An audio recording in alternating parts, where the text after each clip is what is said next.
እውነተኛ ጾም። በኃይል ጩህ፣ ምንም አታስቀር። ድምፅህን እንደ መለከት አሰማ። ለሕዝቤ ዓመፃቸውን ለያዕቆብም ቤት ኃጢአታቸውን ተናገር። ዕለት በዕለት ይፈልጉኛል፣ መንገዴን ለማወቅ የሚጓጉ ይመስላሉ። ትክክለኛውን ነገር እንደሚያደርግ የአምላኩንም ትእዛዝ እንዳልተወ ሕዝብ ሁሉ ተገቢ የሆነ ፍትሕ ይለምኑኛል። እግዚአብሔር ወደ እነርሱ እንዲቀርብ የሚወዱም ይመስላሉ። አንተ ካልተቀበልኸው ስለምን ብለን ጾምን?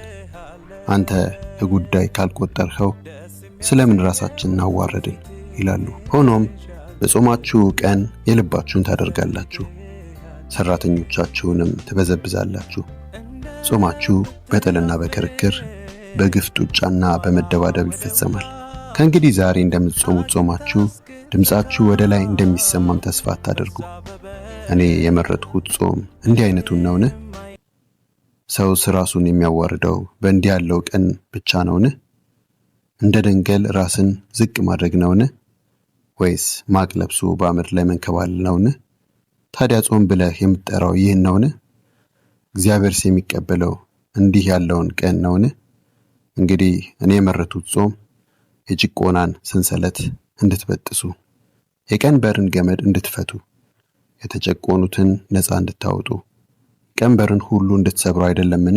ምግቤን ለተራበ እንድታካፍለው፣ ተንከራታችሁን ድሃ ወደ ቤትህ እንድታስገባው፣ የተራቆተውን ስታይ እንድታለብሰው፣ የሥጋ ዘመድህንም ፊት እንዳትነሳው አይደለምን? ይህ ከሆነ ብርሃንህ እንደ ንጋት ጮራ ይፈነጥቃል፣ ፈውስህ ፈጥኖ ይደርሳል፣ ጽድቅህ ቀድሞህ ይሄዳል፣ የእግዚአብሔር ክብር ደጀን ይሆንልሃል። የዚያን ጊዜ ትጣራለህ፣ እግዚአብሔርም ይመልስልሃል። ለእርዳታ ትጮኻለህ፣ እርሱም አለውልህ ይልሃል። የጭቆና ቀንበር የክፋትን ንግግር ጣት መቀሰርን ካንተ ብታርቅ፣ ለተራበው ብትራራለት፣ የተገፉት እንዲጠግቡ ብታደርግ፣ ብርሃንህ በጨለማ ያበራል፣ ሌሊትህም እንደ ቀትር ፀሐይ ይሆናል። እግዚአብሔር ሁል ጊዜ ይመራሃል። ፀሐይ ባቃጠለው ምድር ፍላጎትን ያሟላል፣ አጥንትን ያበረታል።